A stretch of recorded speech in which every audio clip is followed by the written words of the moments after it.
It kicks away. Here comes Corbin. He's going to try to score.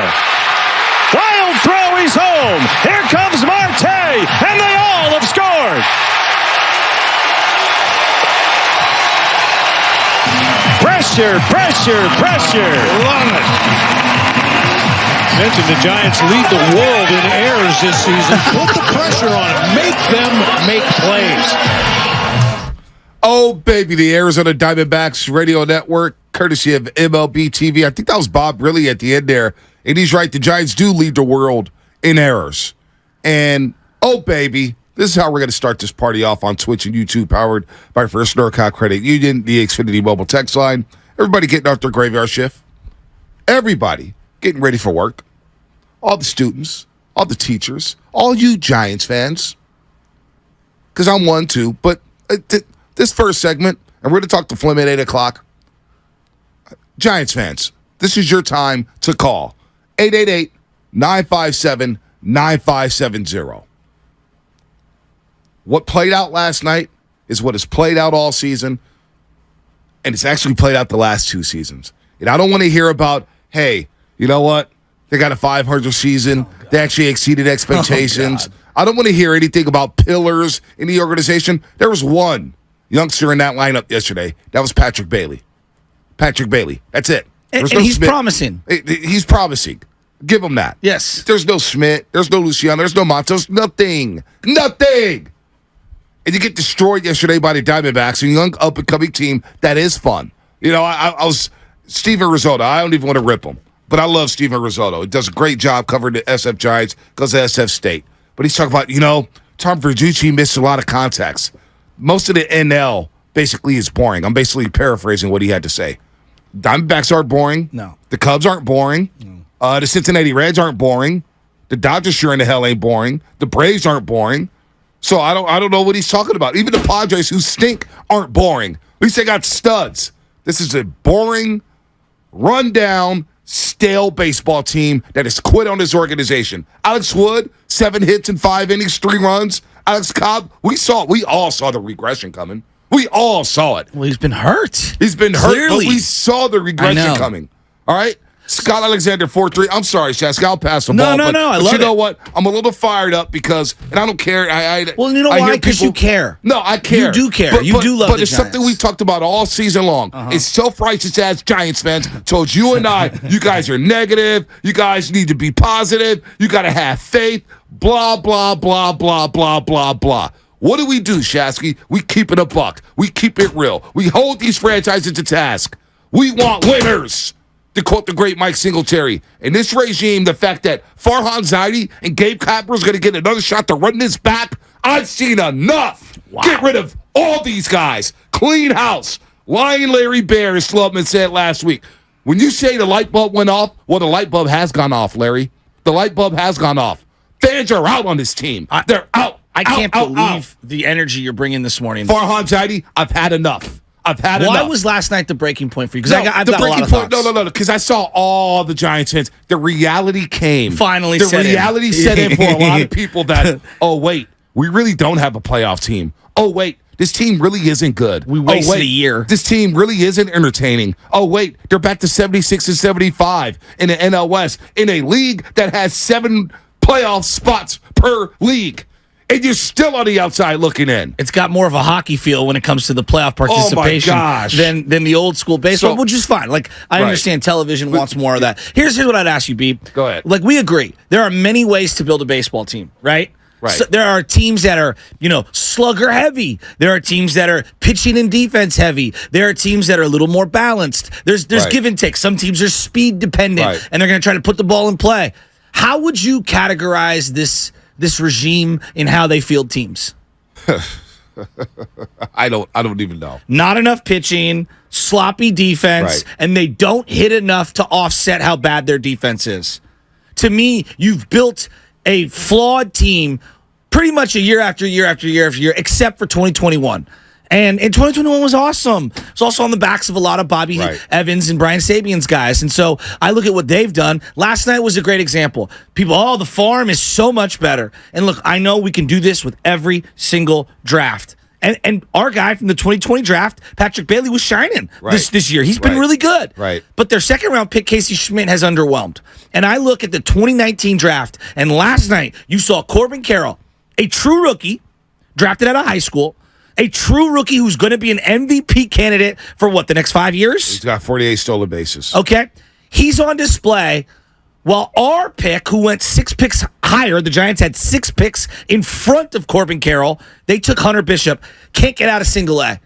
And he's a college guy. And then I look at that draft just as a whole. It's like Gunnar Henderson went 15 picks after Corbin Carroll. And they're both high school guys. And I look at Will Bednar from the 2021 draft.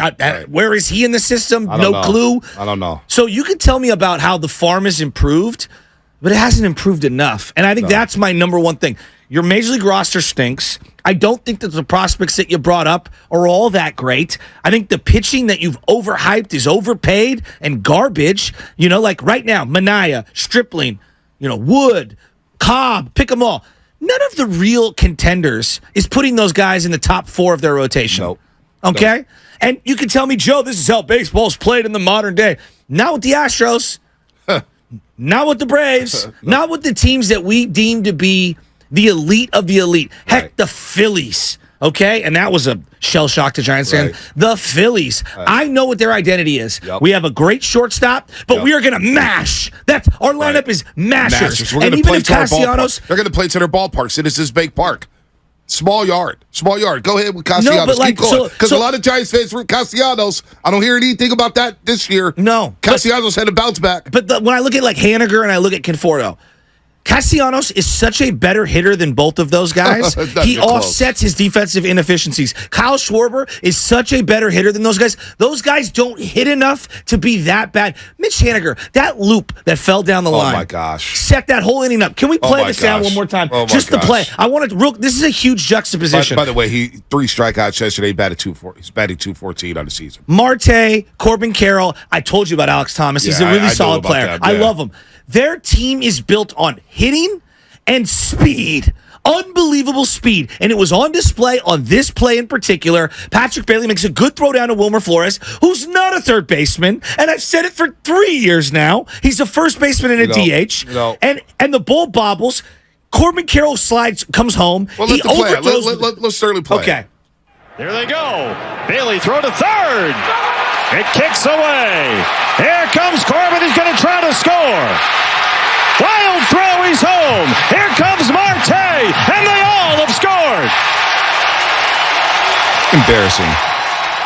Flat out embarrassing. So on that play, you had multiple errors. And God, I like Wilmer. Wilmer's had a better year than any year of Brandon Belt. Yeah, I know, no one wants to say that out loud, but he should be playing first base. Listen, Anthony Cristofani's shot out. I think that's Anthony Cristo from Washington High School, one of the twins. Wilmer Flores hitting third for 2 straight seasons should get someone fired, period. And Wilmer has had a nice season. He's batting like 289 with 22 homers. But he should not be your number 3 hitter. Or your third baseman. He should not be your 3 hitter. He's absolutely right. How many plays at third did he 3-hop over to first? I mean, I love the guy, but come on. Listen, man. I think what honestly set me off, was Tom Verducci's article in Sports Illustrated. I'm not even a Verducci fan. But it took Tom Verducci to say, boy, if this is the future of baseball, I'm out when discussing the San Francisco Giants. And the light bulb went off for a lot of fans. That light bulb has been shining bright on the morning roast for 2 seasons now. Last year when they went to Atlanta, and we had the conversation with Mark Willard when they were 9 games over 500, I said, boy, this team is dreadful. They're not entertaining. Yeah. I see a regression coming. What are you talking about? They're winning. They're 9 games over 500. What happened? They face planted. And they limped to a 500 record, which a lot of people held over their heads. Hey, they were 500, Bonte Hill. They were 500. So when I went into all season, I said I wouldn't spend a dime on this team. Then I see everything happening yesterday after the Verducci article. How many people came out and said, yeah, I'm done spending money on this team. Yeah, I'm done going to the yard. They have lost so many fans this season. 27% of their attendance is gone. Gone. Just like that. That to me, and that, look, we can talk about Farhan. Right. It happened before. Right. And we could talk about COVID. We could talk about just how much things cost in the modern day, your spending habits. But that's a business problem. Forget a baseball problem. That's a business problem. No, it is. And listen, I see some texts. I see some YouTube chat talk about 3 World Series. Farhad, that was a Gabe decade Kapler ago. have nothing to do with those 3 World Series. I don't want to hear about 3 World Series. The last one won in 2014. The Red Sox I don't have want 4. to hear about it. And what did they do? They fired their guy. They have how many? They fired their guy. They have 4 World Series. They fired their guy. Exactly. They fired their guy. So all this stuff, I remember opening day. I go back to opening day. You will love it. And I'm not. Listen, hear me out. I know. I'm optimistic. You Giants guys were hyped up. I know. And I tried for the life of me. I was driving in. I was trying to play music. I was trying to listen to podcasts. I could not for the life of me say, boy, I'm really charged up for Giants baseball this season. I remember I sat here as they got to Yankee Stadium, and I said, Yankee Stadium opening day, pinstripes, and I couldn't even get fired up over this baseball team. What did I tell you about Aaron Judge that whole winter? If they throw a pitch to him in that first at-bat, I'm going to lose my mind. But what did he do? He hit a home run the first at-bat. But you know what fired me up, though? He hit a home run the first at-bat. But what fired me up was that Casey Schmidt won some award for best spring training. What is the award? I don't even know the award. Whatever it is. Casey Schmidt won it. He had a great spring, and he sent them back down. And I said, geez, you're really going to say Casey Schmidt back down? Yankee Stadium, first game. If he's the best player in spring training, let's see what he has against the big boys. What do you have to lose? Instead, they made a trade for Matt Beatty that day. Matt Beatty. I mean, everything that's happened in this organization. Farhan, he's not personable. They can't attract free agents. And again, it goes back to the offseason or right before the season where they said, oh boy, the light bulb went off for the fan base. Ross Stripling and Sean Manaea, who have been the poster childs for what has gone wrong for the San Francisco Giants. Now you got Alex Wood. We're talking about team meetings because Chuck Pagano was on the Pat McAfee show talking about players. Yeah, players meetings, right? He was like, boy, if there's a players only meeting, that means the beginning of the end is coming. Yeah, pack your bags, hon. Pack your bags, hon. Go sell the house. Yeah. The Giants, you said it yesterday, they've had like 5 player meetings in the last month. It's been unbelievable. They've done sage. They've kicked Gatorade buckets. They've done everything. They've cut hair. They've cut mustaches. Nothing is working. I'm optimistic. And I want to have a realistic conversation. Luis Matos, he's 21. He's really young. I'm optimistic right now. And Alec Thomas is like the 3rd most important outfielder for the Arizona Diamondbacks, give or take. Would they trade Alec Thomas, who's kind of struggled this year? Would they trade him straight up for Luis Matos? No, absolutely not. Absolutely not. When I watch Matos, I like Matos. He's not plus at anything. I'm a big believer in what's your defining skill. Right. When I look at Arizona, you know what they said? We are going to be blazing fast. Right. We are going to be blazing. And then we have a guy at first base, Christian Walker, who's going to hit tanks. Yeah, no, he's going to hit bombs. But not only that, they ran a lot in spring training. They don't run at all. Well, they're not athletic. You can't run with Wilmer and JD I know. And They're Crawford. not athletic. But this is why Crawford, I wanted. And God bless But Crawford. this is why I wanted Matos batting at the top of the lineup. He is one of your guys with speed. I know. He is one of your guys. And he actually has a decent eye. But his speed, I agree with you. He does have speed. Right. Relative to this team, right? But relative to Arizona, no. Did you see the Marte and Corbin Carroll running on that play?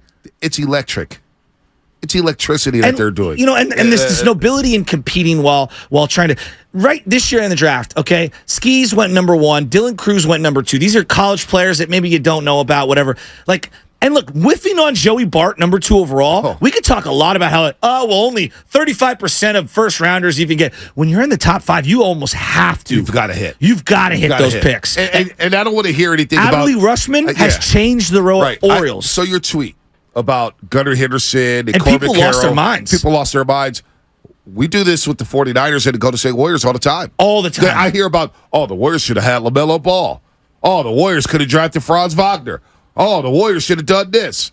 The Niners. They drafted Solomon Thomas and Mike McClinchy and Reuben Foster in the first round. Look at all these whiffs. Mook Dog, Javon Kinlaw. Oh, my gosh. But this is my problem with the Giants and some of the fan base. And I'm sorry if some people are going to tune out, but I don't give a damn this morning. Well, this is important. I don't give a damn because it's the last we're going to talk about. Listen, it might be the last day we talk about it with Dave Fleming. We grew up in the city, loving this team. Agreed. Loving this team, wearing their colors proudly, going to the parades, all that stuff. Die-hard Giants fans on the morning rolls. Die-hards. They've lost me. So for somebody to say, well, you know what? And we go into it when our boss, if you don't have anything good to say about him, maybe don't even talk about it. No. They need to be taken to task. I agree. They don't get taken to task enough. All these fluff pieces in the San Francisco Chronicle, all these little softball interviews that they get to conduct, how they get to control. I'm tired of it. They are Larry Bear, Gabe Kapler, Farhad Zaidi. I need freaking answers. I need answers. Charles Johnson, you want to do all these Q&As in the last 2 months of the season? Well, you know what? I need answers. Well, I don't understand what their organizational Clean house, Shasky. But what is the organizational philosophy? I don't know. But I honestly, honest to God, I don't like doing this, but they honestly need to clean house. They need to clean house. I got a friend, and I'm not going to say her name because I don't want to put her business out there. She's now down in South Beach, Miami, working down there with the Dolphins and everything. She told me this 2.5 years ago. I'm telling you, this is not going to end well. This regime just don't have it. Trust me on this. Well, they're arrogant, too. That's the part that really bugs me. Like, when I watch Bob Myers, there's a sincerity and a humility there from him, and it makes you, when you fail, land a little softer. When I look at John Lynch, it's like, dude, the guy's been a winner at everything he's done in life. Everything. Player, analyst, what he's done as a GM. And I think the results kind of speak for themselves. Right. When I look at the unearned arrogance from the Giants, it really bugs me. Here's the thing I would ask you, too, B, from a business, because they're a business. I know people don't want to acknowledge, it's sports. No. This is a business. And I have some goober sound I'd like to play on the other side. He said that forever. Peter Cooper's been saying that forever. It's entertainment and it's business. You have to tug at people's heartstrings. B, from a business, is there a brand in sports from the big boy cities that's more undervalued outside of the Knicks than the San Francisco Giants? Wow. I don't know. Wow. If I put the Giants up for sale right now and a billionaire wanted to come in and just change things, they could be one of the big boys. They could. One of the big boys. Well, they were one of the big boys. What happened? They hire Farhad. That's what happened. Well, I put a lot on ownership, too. I think it's a catch-all today. No, it's everybody. Yes. They're all going to catch heat. And I don't even know how we're going to navigate this Dave Fleming interview because I don't want to put him in a bad spot.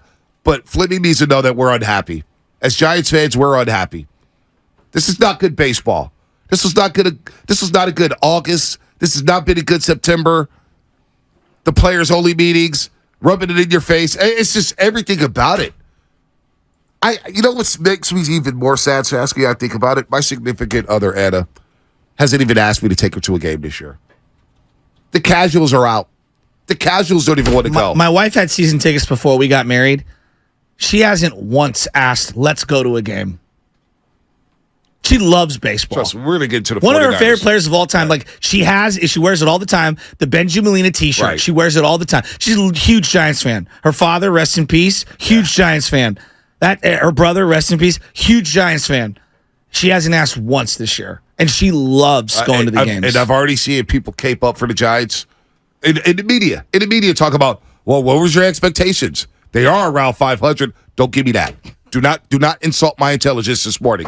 I'm not in the mood for it. The Giants are going to get the heater today. They deserve it. What a joke they are.